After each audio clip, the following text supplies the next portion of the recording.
Hello बेटा, हम question number 9 करने जा रहे हैं। इसमें ये क्या कहता है? कहता है the angles of a quadrilateral. तो क्वाड्रिलेटरल क्या होता है आप अच्छी तरह समझते हैं। क्वाड्रिलेटरल एक ऐसी ज्योमेट्री होती है जिसमें 4 साइड्स होती हैं। ये कोई क्वाड्रिलेटरल है, क्लियर है?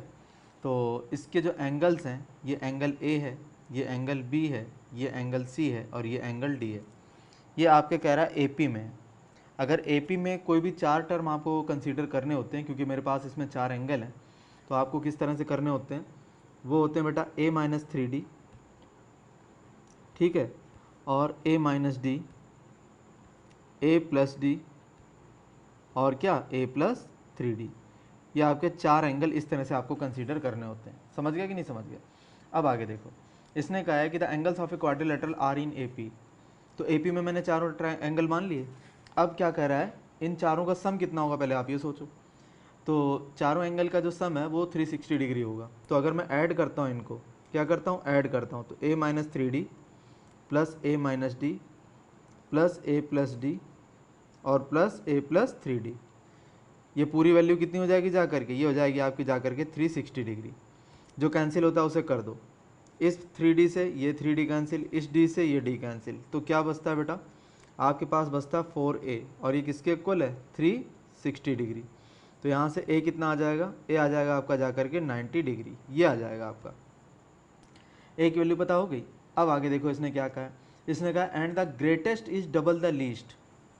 ग्रेटेस्ट मतलब जो इन चारों एंगल में सबसे बड़ा हो। तो सबसे बड़ा एंगल तो बेटा ग्रेटेस्ट तो यही होगा, क्योंकि a+3d हो रहा है, इसमें कुछ जुड़ रहा है, कुछ क्या 3d जुड़ रहा है।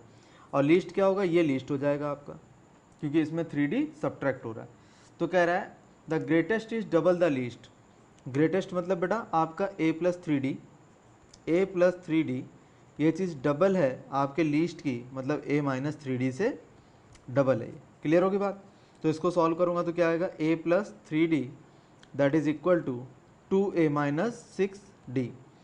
तो ये आ जाएगा बेटा, a को इधर ले जाओ और 6d को इधर ले आओ, तो देखो क्या बनेगा। ये आपका बनेगा जा कर के 3d plus 6d that is equal to 2a-a।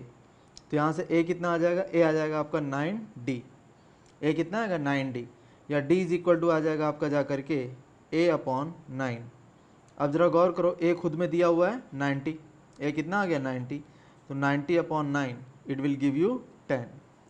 तो d आपको कितना मिल गया? 10 मिल गया। a आपको कितना मिल गया? 90 मिल गया। क्वेश्चन क्या था? क्वेश्चन ये था find the least angle in radian. तो लीस्ट एंगल कौन सा बेटा हमारे पास? a-3d। तो a की जगह 93 और d की जगह कितना? 10। तो यह आ जाएगा बेटा 90 - 30 इट विल गिव यू 60। अब 60 को रेडियन में बदलना है तो क्या करोगे? पाई/180 से मल्टीप्लाई करोगे। इससे इसको सॉल्व करोगे तो क्या आएगा आंसर आपका? पाई/3 आ जाएगा। What the idea? पाई/3 रेडियन। क्लियर है? ये क्वेश्चन देखो बेटा, कह रहा है find the magnitude in radians and degrees of the interior angle of a regular pentagon. Pentagon कैसा होता है बेटा? ये आपका पेंटागन होता है। क्लियर है? ये रेगुलर पेंटागन है। तो पेंटागन की खासियत क्या होती है? इसके जो एक्सटीरियर एंगल होते हैं, एक्सटीरियर एंगल जो होते हैं आपके इस तरह से, ये एक्सटीरियर एंगल आ रहे हैं। तो ये जो एक्सटीरियर एंगल होंगे ये कैसे निकलते हैं ये बता देता हूँ। ये आपके कैलकुलेट होंगे जा करके, अभी बताता हूँ। देखो बेटा, ये जो एक्सटीरियर एंगल है ना आपके, मैं बना के दिखा देता हूँ। एक ये रहा, एक ये रहा, एक ये रहा, एक ये रहा और एक ये रहा। ये जितने भी एक्सटीरियर एंगल हैं इनका जो सम होगा वो 360 डिग्री होता है। ये कंसेप्ट है। एक्सटीरियर एंगल के एंगल का सम कितना होता है? 60 डिग्री, 360 डिग्री। तो 360 डिग्री हो गया। टोटल सम कितना हो गया? 360 डिग्री। तो एक के हिस्से में कितना आया? एक के हिस्से में आया 5 से डिवाइड कर दो। तो 5 से डिवाइड करोगे तो कितना आ जाएगा? 5 7 जा 35 और 5 2 जा 10, 72 डिग्री आ गया एक्सटीरियर एंगल। तो इंटीरियर कितना आया बेटा? ये वाला एंगल कितना आएगा आपका? ये वाला जरा दिमाग लगाओ। ये है आपका 72, तो बचा हुआ कितना हुआ? 180 - 72, तो ये हो जाएगा 108 डिग्री। तो इंटीरियर कितना आ जाएगा आपका? 108 डिग्री। इसने पूछा क्या है? Interior angle of a regular pentagon in radian and degree. तो डिग्री में तो 108 आ गया। अब मैं बात करूंगा किसमें? रेडियन में। तो 108 इसको रेडियन में बदलूंगा तो क्या करूंगा? पाई/180 से मल्टीप्लाई करूंगा। ये मेरा आंसर रेडियन में आ जाएगा। Got the idea. इसमें कोई दिक्कत, कोई किसी भी तरह की दिक्कत नहीं होनी चाहिए। क्लियर है? मैं बेटा एक बार फिर आपको बता दूंगा, क्योंकि ये रेगुलर पेंटागन है। रेगुलर पेंटागन में क्या होता है, 5 इक्वल साइड होती हैं, और जो एक्सटीरियर एंगल होता है वो आपका उसका जो सम होगा, मतलब ये पांचों एंगल जो मैंने आपको दिखा है 1 2 3 4 और 5, इनका सम कितना होगा, 360 डिग्री होगा। तो एक एक्सटीरियर एंगल कैसे निकलेगा, 360 divided by number of side, तो 72 डिग्री आ जाएगा आपका एक एक्सटीरियर एंगल। क्लियर होगी बात? तो इंटीरियर कितना आएगा, 180 में से 72 घटा दो तो 108 डिग्री आपका इंटीरियर एंगल आ जाएगा। इस बात में कोई दिक्कत है? कोई दिक्कत नहीं है। तो हमें इंटीरियर एंगल पता चल गया, उसको रेडियन में बदलना चाहते हो तो पाई बाई 180 से मल्टीप्लाई कर दो, आपका आंसर आ जाएगा। क्लियर है? ये क्वेश्चन देखो बेटा, कहता है express in radians as well as in degrees the angle of regular polygon. अब ये पॉलीगन की बात कह रहा है। पॉलीगन बना देता हूँ बेटा, ये कुछ इस तरह का होगा आपका पॉलीगन। एक तो हेक्सागोन है, लेकिन अगर आप पॉलीगन बनाओगे तो कुछ पॉलीगन मतलब यही इसी टाइप की चीज़ होगी, बहुत सारी उसके अंदर साइड है, 40 साइड हैं, तो ये तो नहीं हुआ आपका 40 साइड का पॉलीगन। ठीक है, तो आपको याद रखना है कि जो एक्सटीरियर एंगल आएगा ना उस पॉलीगन का, exterior angle of polygon of side 40 कैसे आएगा, एक्सटीरियर एंगल कैसे आएगा, 360 divided by number of sides, तो ये आ जाएगा 9 डिग्री। कितना आ जाएगा बेटा, 9 डिग्री आ जाएगा। तो अगर एक्सटीरियर एंगल आपका 9 डिग्री आया तो इंटीरियर कितना आएगा, interior angle of this 40 side polygon कैसे निकालोगे बेटा, ये आ जाएगा जा करके 180 minus 9, it will give you 171 degree.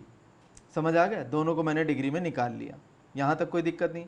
अब इसे आपको रेडियन में कन्वर्ट करना है। किस में कन्वर्ट करना है, रेडियन में। तो 9 डिग्री को रेडियन में कन्वर्ट करोगे तो पाई बाई 180 से मल्टीप्लाई करोगे। 171 डिग्री को अगर रेडियन में बदलोगे तो पाई बाई 180 से मल्टीप्लाई करोगे। Got the idea? ये आपके आंसर आ जाएंगे। तो बेटा रेडियन में क्या आए, ये तो रेडियन में आ गए इनके आंसर, और डिग्री में कितने आए, ये आपके डिग्री में आंसर आ गए। Got the idea? ये क्वेश्चन देखो बेटा क्या कहता है, ये कहता है the number of sides of 2 regular polygons, 2 polygon है, रेगुलर पॉलीगन है, और उनकी जो साइड है उनका रेशियो 5:4 है। तो 5:4 अगर उनकी साइड का रेशियो है तो उनकी साइड्स हो कितनी गई, इससे आ जाएंगी बेटा, मान लेता हूँ 5x, और इससे कितनी आ जाएंगी 4x। तो पहले वाले पॉलीगन में 5x साइड है और दूसरे वाले पॉलीगन में कितनी साइड है, 4x साइड है। आगे कह रहा है and the difference between their angles is 9 degree, और उनके एंगल के बीच का जो डिफरेंस है वो कितना है, 9 डिग्री है। तो बेटा कैसे एंगल निकलेंगे ये बता देता हूँ। अगर मैं फर्स्ट पॉलीगन की बात करूँ तो जो एक्सटीरियर एंगल है उनका जो सम है वो 360 डिग्री होता है।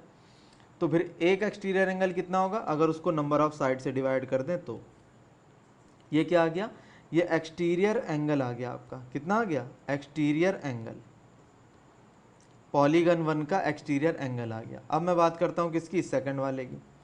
सेकंड वाले का एक्सटीरियर एंगल कितना आएगा, 360 डिवाइडेड बाई 4x, ये क्या आ गया, एक्सटीरियर एंगल। क्या आ जाएगा, एक्सटीरियर एंगल किसका, पॉलीगन 2 का। अब इन दोनों का डिफरेंस कितना दे रखा है, 9 डिग्री। क्या दे रखा है, 9 डिग्री दे रखा है। इसका मतलब है अब मेरे को क्या करना है, मैं यहाँ से 360 divided by 5x minus 360 divided by 4x, इसको किसके इक्वल कर दूंगा, 9 डिग्री के इक्वल कर दूंगा। किसके इक्वल कर दूंगा, 9 डिग्री के इक्वल कर दूंगा। तो जैसे ही मैं ये काम करूंगा तो मुझे क्या मिल जाएगा बेटा, मुझे क्या मिल जाएगा, खूब अच्छी तरह सोचो, मुझे मिल जाएगा आपका सॉल्व हो करके 9 डिग्री के इक्वल आएगा ना ये। तो एक काम करना, इसमें ऑब्वियस सी बात है ये वैल्यू ग्रेटर होगी। ये वैल्यू कैसी होगी, ये वैल्यू बड़ी होगी, ये वैल्यू छोटी होगी, स्मॉल होगी। तो आप ऐसा करो, इसका डिफरेंस थोड़ा प्रॉपर निकाल लो, मैं बता देता हूँ। आप यूँ करो इसको, 360 divided by 4x minus 360 divided by 5x, और ये किसके इक्वल है, 9 के इक्वल है। समझ गए कि नहीं? अब आप इसको सॉल्व कर सकते हैं, इसका एलसीएम ले लो, इससे x की वैल्यू निकल आएगी, और जैसे ही x की वैल्यू आएगी आपको दोनों की साइड पता चल जाएगी। भाई आपके पास साइड है कितनी, एक साइड है आपकी 5x है और दूसरे की कितनी है, 4x साइड है। तो जो भी x की वैल्यू यहाँ से आए उसको आप यहाँ पुट कर सकते हो और उसको कहाँ पुट कर सकते हो, यहाँ पुट कर सकते हो, तो आपका फाइनल आंसर आ जाएगा। Got the idea. ये क्वेश्चन देखो बेटा क्या कहता है, ये कहता है so that the minute hand of a watch gains 5 degree 30 minute on the hour hand in a minute. तो सबसे पहले तो बेटा मैं आपको वॉच बना के दिखाता हूँ, ये आपकी वॉच है, ठीक है। इसमें क्या है कि ये कह रहा है जो आर हैंड है आपकी, आर हैंड में मान लेता हूँ ये हमारी आर हैंड है, क्लियर है, ये हमारी आर हैंड है।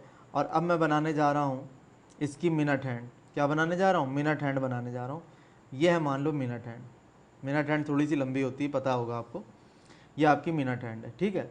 तो कह रहा है so that the minute hand of a watch gains 5 degree 30 minute on the hour hand in a minute. इसका मतलब समझे आप क्वेश्चन का क्या है, इसका मतलब ये है कि जब 1 मिनट बीत जाएगा, जब 1 मिनट बीत जाएगा तो जो घंटे वाली सुई है वो मिनट वाली सुई के साथ उसका एंगल का डिफरेंस कितना होगा, आपको ये बताना है, ठीक है। मैं आपको ये बताता हूँ, एक कॉमन सेंस की बात बताता हूँ। जैसे ये आपकी मिनट वाली हैंड है, अगर ये 60 मिनट कंप्लीट करती है, कितने मिनट कंप्लीट करती है, 60 मिनट, तो एंगल कितना कवर करेगी, 360 डिग्री। ये बात मानते हो कि नहीं? अगर ये 60 मिनट में पूरा सर्किल कवर करती है तो 360 डिग्री एंगल कवर करेगी कि नहीं करेगी, ये बात मानते हो? तो अब देखो बेटा क्या लिखूंगा मैं, यहाँ लिखूंगा क्या, यहाँ लिखूंगा आफ्टर कंप्लीटिंग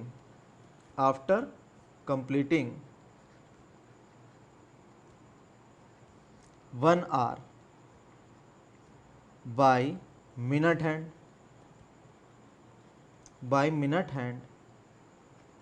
एंगल कवर्ड, कितना एंगल कवर कर लिया, एंगल कवर कर लिया इसने 360 डिग्री। और 1 आवर का मतलब कितना हुआ, 1 आवर का मतलब हुआ 60 मिनट्स, मतलब जब उसने 60 मिनट में 360 डिग्री कवर किया, मिनट वाली हैंड ने 60 मिनट में 360 डिग्री कवर किया, तो 1 मिनट में कितना कवर करेगी, 1 मिनट में, इन 1 मिनट एंगल ट्रावर्स्ड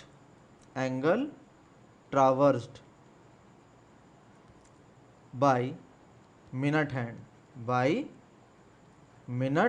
हैंड, कितना आ जाएगा बेटा, ये आ जाएगा आपका जाकर के 360 बाई 60, सॉल्व होकर के आ जाएगा 6 डिग्री, कितना आ जाएगा 6 डिग्री। इसका मतलब है जो मिनट वाली हैंड है वो 1 मिनट जब पूरा करती है तो 6 डिग्री का एंगल कवर करती है वो, कोई दिक्कत नहीं। अब मैं बात करूंगा किसकी, आर वाली हैंड की, किसकी बात करूंगा, आर वाली हैंड।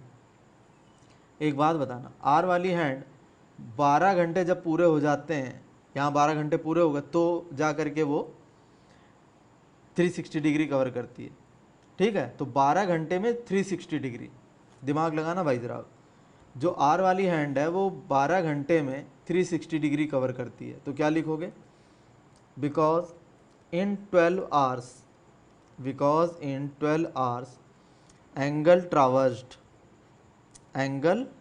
ट्रावर्स्ड बाय आर हैंड, कौन सी हैंड, आर हैंड जो घंटे वाली सुई है, इज इक्वल टू 360 डिग्री। तो बेटा आपको ये बताना है 12 घंटे का मतलब हो गया आपका 12 इंटू 60 मिनट, 12 इंटू 60 मिनट में कितना कवर करेगी, अब भी वो 360 डिग्री ही कवर करेगी। अरे मैंने कुछ नहीं किया भाई, मैंने इस घंटे को मिनट में बदल दिया, इसका मतलब इतने मिनट में वो 360 कवर करेगी। तो आप दिमाग लगाओ कि यही सुई, घंटे वाली सुई 1 मिनट में कितना कवर करेगी, 1 मिनट में कितना कवर करेगी, 360 डिवाइडेड बाई कितना, 12 इंटू 60, तो 60 से इसको डिवाइड करूँगा कितना आएगा 6, तो ये आ जाएगा जाकर के 0.5 डिग्री, इतना डिग्री वो 1 मिनट में कवर कर लेगी। समझ में आ गई बात। अब जरा कॉमन सेंस की बात करते हैं, मिनट हैंड ने कितना कवर किया, मिनट हैंड ने कवर किया 6 डिग्री, आर हैंड ने कितना कवर किया, आर हैंड ने कवर किया 0.5 डिग्री, तो दोनों के बीच का डिफरेंस कितना हुआ, खूब अच्छी तरह सोचो, दोनों के बीच का डिफरेंस कितना हुआ, दोनों के बीच का डिफरेंस हो गया बेटा 5 डिग्री, और 5 डिग्री तो पूरे हो गए, और 0.5 डिग्री और लगा लो, या इसको अगर आप लिखना चाहते हो तो लिख लो 5 डिग्री कंप्लीट और 30 मिनट। भाई आधा डिग्री मतलब 30 मिनट हो गए, अरे 1 डिग्री में 60 मिनट, तो आधे डिग्री में कितने, 30 मिनट हो गए। इसका मतलब वो इसके साथ कितना एंगल बना लेगी, 5 डिग्री 30 मिनट का एंगल बना लेगी। समझ आया कि नहीं आया? इस तरह से आपकी प्रॉब्लम सॉल्व होती है। ये क्वेश्चन देखो बेटा आपके सामने, कहता find the angle in subtended at the centre of a circle of radius 3 centimetre by an arc of 1 centimetre. तो देखो बेटा क्या चीज़ है, ये आपका सर्किल है, ठीक है, और इस सर्किल का ये सेंटर है, ये सेंटर है, ठीक है। तो कह रहा है subtended at the centre of a circle of radius 3 centimetre, ठीक है, बाई लेंथ 1 सेंटीमीटर। तो ये तो है बेटा 3 सेंटीमीटर, ठीक है, और ये है आपका 1 सेंटीमीटर। तो 1 सेंटीमीटर इसके साथ कितना एंगल बना रहा है? देखो बेटा ये चीज़ कितनी है, ये है आपकी 1 सेंटीमीटर और ये कितनी है 3 सेंटीमीटर। तो ये एंगल आपसे पूछ रहा है कितना आएगा, ये एंगल पूछ रहा है। तो थीटा इज इक्वल टू क्या होता है बेटा, आर्क अपॉन में रेडियस। तो आर्क की वैल्यू कितनी है 1 और रेडियस की वैल्यू कितनी है 3, तो 1/3 रेडियन, ये इसका आंसर आ जाएगा। लेकिन इसने रेडियन में नहीं पूछा, इसने डिग्री में पूछा। तो डिग्री में बदलने के लिए क्या करोगे, इसको 180 बाई कितना, 180 बाई पाई से मल्टीप्लाई कर दोगे, ठीक है। जो भी वैल्यू आपकी आई है उसको 180 बाई पाई से मल्टीप्लाई कर दोगे। तो ये जो आंसर आया ये किस में आ जाएगा, ये डिग्री में आ जाएगा। ये आंसर किस में आएगा, डिग्री में। Got the idea. अगला पार्ट देखो बेटा इसका क्या कहता है, ये देखो क्या कह रहा है। ये कहता है find the degree measure of the angle subtended at the centre of a circle of diameter 200 centimetre by an arc of length 22 centimetre. तो देखो क्या चीज़ है ये, इसका मतलब क्या हुआ बताता हूँ। ये एक सर्किल है आपका, क्लियर होगी बात, और इसका डायामीटर कितना दे रखा है 200 सेंटीमीटर। डायमीटर समझते हो खूब अच्छी तरह, डायमीटर ये होता है आपका, डायमीटर दे रखा है 200 सेंटीमीटर, तो रेडियस कितनी हो जाएगी 100 सेंटीमीटर। अरे ये चीज़ अगर 200 सेंटीमीटर है तो रेडियस क्या हो जाएगी, हाफ होती है इसकी, कितनी हो जाएगी 100 सेंटीमीटर। मतलब ये चीज़ कितनी है आपकी 100 सेंटीमीटर। और जो लेंथ है आर की वो कितनी 22 सेंटीमीटर। तो यहाँ से लेकर के यहाँ तक जो पोर्शन है वो कितना है आपका 22 सेंटीमीटर। तो ये कह रहा है इतने पोर्शन ने सेंटर पर एंगल कितना सबटेंड किया, आपको ये थीटा निकालना है। तो थीटा इज इक्वल टू क्या हो जाएगा, आर्क, और रेडियस कितनी बेटा 100। ये आएगा आपका किस में, रेडियन में आएगा। किस में आएगा, रेडियन में। इसको डिग्री में बदलना है तो क्या करोगे 180 बाई पाई से मल्टीप्लाई करोगे। अब ये डिग्री में आ गया, किस में आ गया, डिग्री में।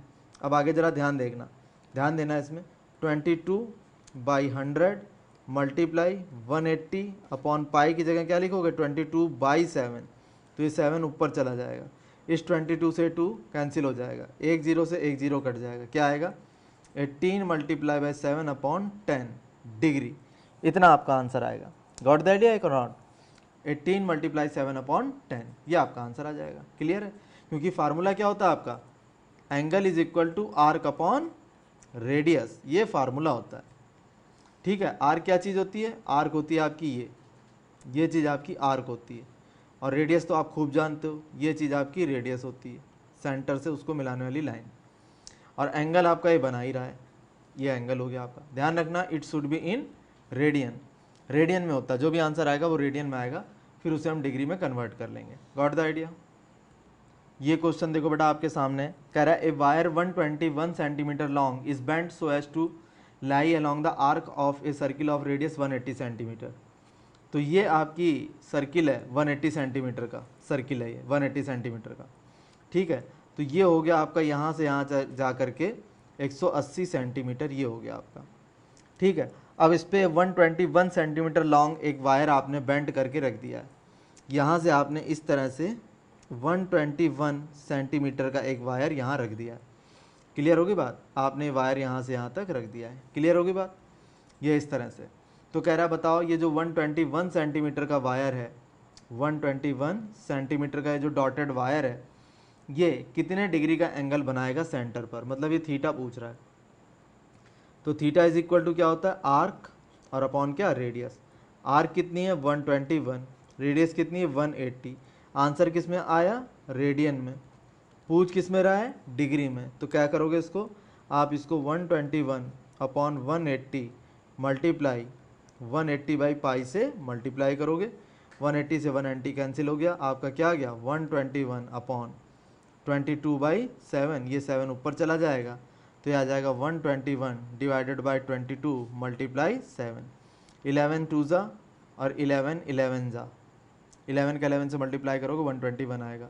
तो फाइनल आंसर आ गया आपका 77/2 डिग्री। ये आपका फाइनल आंसर आ गया। Got the idea. ये कह रहा था 121 सेंटीमीटर लंबा वायर है, उसको आपने मोड़ करके सर्किल के ऊपर रखा है और सर्किल की रेडियस है 180 सेंटीमीटर। तो बताओ ये जो वायर था आपका ये एंगल कितना बना रहा है सेंटर के ऊपर, ये पूछा था। तो मैं क्या अप्लाई कर दूंगा, theta is equal to arc upon radius. इससे मेरा आंसर आएगा। ये क्वेश्चन देखो बेटा आपके सामने है, कहता है a cow is tied to a post by a rope of 30 metre long. एक काउ है और उसको आपने 30 मीटर लंबी रस्सी से बांध रखा है। ये आपकी जो है 30 मीटर लॉन्ग जो है आपकी रोप है, 30 मीटर लंबी। अब ये कह क्या रहा है, if the cow moves along the circumference of a circle always keeping the rope tight. Cow क्या करती है, इस तरह से चक्कर लगाएगी। काउ जो है आपकी इस तरह से चक्कर लगाएगी तो एक सर्किल सा बन जाएगा कि नहीं बन जाएगा, बताओ भाई। एक सर्किल सा तैयार हो जाएगा कि नहीं हो जाएगा। तो हम क्या करेंगे, एक सर्किल तैयार कर देते हैं।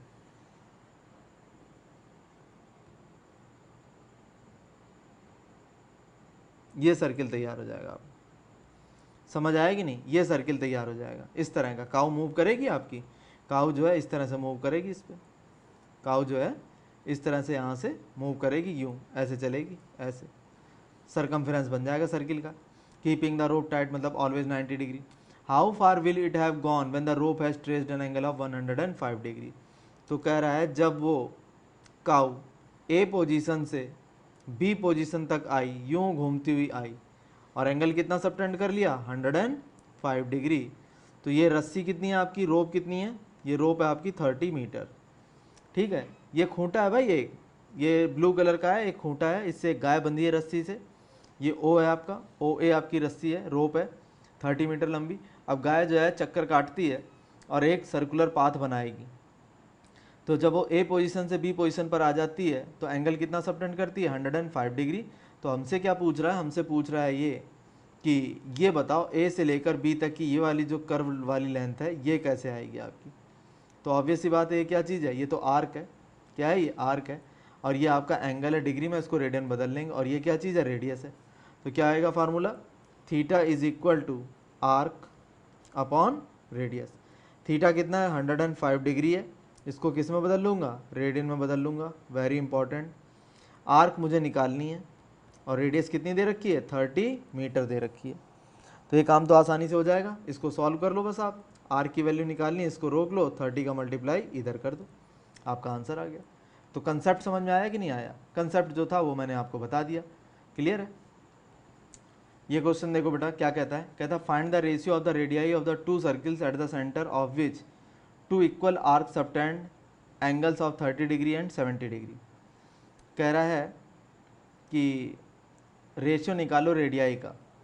ठीक है, दो सर्किल हैं आपके पास, एक सर्किल आपका ये रहा, ठीक है, और जो दूसरा सर्किल है वो बना देता हूँ, वो आपका ये रहा।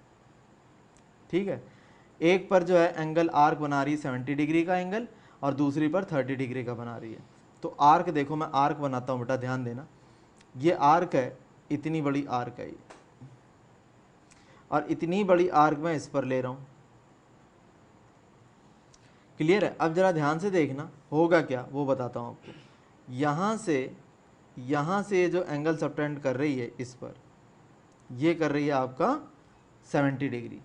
और यही चीज़ आपकी जब इस वाले सेंटर पर एंगल सबटेंड कर रही है तो ये कितना हो जाएगा, 30 डिग्री। Very very important. जो बच्चा ये नहीं सोच पाएगा वो कर भी नहीं पाएगा। यही क्यों आया, इसका रीज़न है कि ये 70 डिग्री आएगा और ये आपका 30 डिग्री आएगा। ये बहुत इंपॉर्टेंट है। ये कैसे पता चलेगा, अरे एक चीज़ सोचो, जो लेंथ है वो छोटे वाले सर्किल पर ज़्यादा आर्क बनाएगी कि नहीं बनाएगी। लेंथ तो दोनों की इक्वल थी। लेंथ तो जो है आपकी ये ए से लेकर बी तक जो भी है आपकी, यहाँ से लेकर यहाँ तक, वही आपकी ये सी से लेकर डी तक है, इसमें तो कोई डिफरेंस है नहीं। लेकिन ज़रा गौर करिए, ए बी की लेंथ जो है आपकी, ये छोटा सर्किल है तो इसमें आर्क की वैल्यू ज़्यादा बना देगा। और यही लेंथ जब आपकी ग्रीन वाले सर्किल पे जाएगी तो आर्क की वैल्यू वहाँ पर रहेगी तो उतनी है, तो वैल्यू आर्क तो उतनी है, लेकिन वो अब एंगल कम सबटेंड कर पाएगी। समझ आएगी नहीं, तो वो 30 डिग्री होगा और ये 70 डिग्री होगा। इसकी रेडियस आप मान लो R1 और इसकी रेडियस कितनी मान लो, R2 मान लो। समझ में आया कि नहीं आया, ये चीज़ है। तो अब जरा दिमाग लगाओ, हमें रेशियो निकालना है रेडियाई का।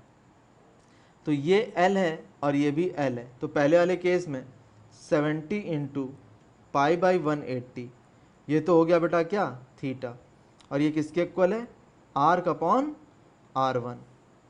कितना है, आर्क अपॉन R1, मतलब आर्क बटे रेडियस। एक काम ये खत्म हो गया। अगले केस में क्या है, 30 pi by 180 is equal to आपका क्या, थीटा। ये थीटा के इक्वल होती है जी। आर्क तो वही है, सेम है, दोनों में L थी, आर्क तो दोनों में सेम थी।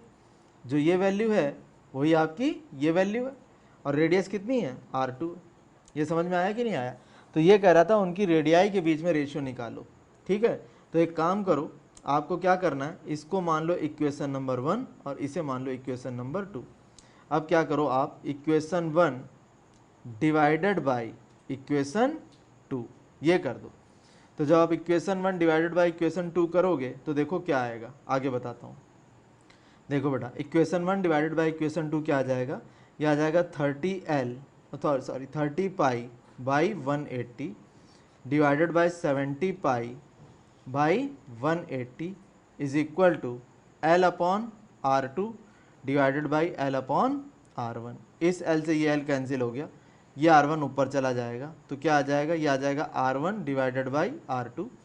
इस पाई से ये पाई कैंसिल हो जाएगा, 180 से 180 कैंसिल हो जाएगा, ये आ जाएगा आपका 30 अपॉन 70, इससे ये कैंसिल हो जाएगा। तो R1 अपॉन R2 क्या आ जाएगा, ये आ जाएगा आपका 3 अपॉन 7, या इसी को लिख सकते हैं R1 ratio R2 that is equal to 3 ratio 7। ये आपका आंसर आ जाएगा। Got the idea. तो पूरे क्वेश्चन का मैंने कंसेप्ट आपको समझा दिया, मैथमेटिकल कैलकुलेशन भी करके दिखा दिया। आसानी के साथ ये क्वेश्चन आप अब समझ सकते हैं। ये क्वेश्चन देखो बेटा आपके सामने, कहता है कि रेलवे ट्रेन है travelling on a curve of 1500 metre radius at the rate of 66 kilometre per hour. Train है और ये आपका एक सर्कुलर पाथ है, इस पर मूव कर रही है आपकी। ये आपकी जो ट्रेन है इस तरह से ये इस सर्कुलर पाथ पर मूव कर रही है। सही है, ये चीज़ हो गई आपकी। अब रेडियस कितनी बेटा इसकी, इसकी रेडियस है 1500 मीटर, और जो इसकी वेलोसिटी है वो कितनी है, 66 किलोमीटर पर आवर। इसको मैं मीटर पर सेकंड में कन्वर्ट कर लेता हूँ। तो 66 किलोमीटर को मीटर में बदलोगे तो 1000 से मल्टीप्लाई करोगे, और आर को सेकंड में बदलोगे तो 3600 से मल्टीप्लाई करोगे। 2 जीरो से 2 जीरो कैंसिल, 6 से ये कितनी बार जाएगा, 6 टाइम्स, और ये क्या जाएगा 11 टाइम्स। तो आ जाएगा 110 अपॉन 6, या ये आ जाएगा आपका 2 से डिवाइड करोगे तो 55/3 मीटर पर सेकंड। मतलब एक सेकंड में जो है 55/3 मीटर ये चली जाती है। क्लियर। तो कह रहा है through what angle will it turn in 20 second. तो 20 सेकंड में क्या कहानी होगी। तो देखो बेटा, अगर ये एक सेकंड में कितना कवर कर रही है, इन 1 second it covers, in 1 second it covers कितना, 55/3 मीटर। ये कॉमन सी बात है। अरे इसकी स्पीड कितनी है, 55/3 मीटर पर सेकंड। इसका मतलब एक सेकंड में कितना जाती है, 55/3। तो जरा दिमाग लगाओ, हमारे पास सेकंड कितने हैं, 20 सेकंड है, ये दे रखा है। 20 सेकंड में कितनी दूर चली जाएगी, ये जाएगी 55 डिवाइडेड बाई 3 मल्टीप्लाई बाई 20, इतने मीटर चली जाएगी। इतने मीटर चली जाएगी तो कहाँ से कहाँ जाएगी, ये अगर पोजीशन ए है तो यहाँ से चलती चलती चलती चलती ये इस बी पॉइंट तक आ जाएगी। क्लियर होगी बात। अब आप इसको इससे मिला दें, मिला दिया तो कह रहा बताओ कितना एंगल ये बनाएगी। ये थीटा आपको कैलकुलेट करना है। क्लियर है। तो मैं आपको बताता हूँ, थीटा इज इक्वल टू आ जाएगा आर कितनी हो गई, ए बी। ए बी का मतलब ट्रेन ए से चल के बी तक आ गई, तो दूरी कितनी कवर करी थी इसने, 55 इंटू 20 डिवाइडेड बाई 3। ये तो इसने डिस्टेंस कवर करी थी, और रेडियस कितनी थी 1500। क्लियर है। एक जीरो से एक जीरो कैंसिल हो जाएगा। अब 5 से ये कितना 11, और 5 से ये कितना 3, और ये 0। तो फाइनल आंसर आएगा आपका जाकर के 11 मल्टीप्लाई बाई 2 डिवाइडेड बाई 3 और मल्टीप्लाई बाई 30, ये आ जाएगा। 2 से कैंसिल हो जाएगा 15। तो फाइनल कितना आएगा, फाइनल आएगा आपका जाकर के 11 डिवाइडेड बाई 15 3 जा कितना 45, ये आ जाएगा। इतने रेडियन का एंगल ये जो है 20 सेकंड में बना लेगी। 11/45 रेडियन का एंगल ये ड्रॉ कर लेगी। समझ में आया कि नहीं आया। बिल्कुल सिंपल मैंने आपको समझाया है किस तरह से करना है। देखो बेटा, जो स्पीड दी थी इसने 66 किलोमीटर पर आवर, उसको मैंने मीटर पर सेकंड में बदला पहले, वो आगे 55/3 मीटर पर सेकंड, इसमें कोई दिक्कत नहीं है। इसके बाद इससे मुझे ये पता चला कि 1 सेकंड में कितने मीटर जाती, 55/3। मेरे पास टोटल टाइम कितना था, 20 सेकंड, उसमें कितने मीटर गई, इतने मीटर गई। इसका मतलब है ए से बी तक वो कितने मीटर चल के आ गई है, 55/3 इंटू 20 मीटर चल के आ गई। ये कितना है, रेडियस है। मैंने फार्मूला कौन सा लगाया, theta is equal to arc upon radius. Arc क्या हो जाएगी, ए बी की वैल्यू मुझे पता है, क्या हो जाएगी, ये रही ए बी की वैल्यू, अरे यही तो आएगी। अब इसके बाद अपॉन में क्या कर दोगे, रेडियस, रेडियस कितनी है 1500 मीटर। सॉल्व करोगे आपका फाइनल आंसर आ जाएगा 11/45 radian. Got the idea, thank you.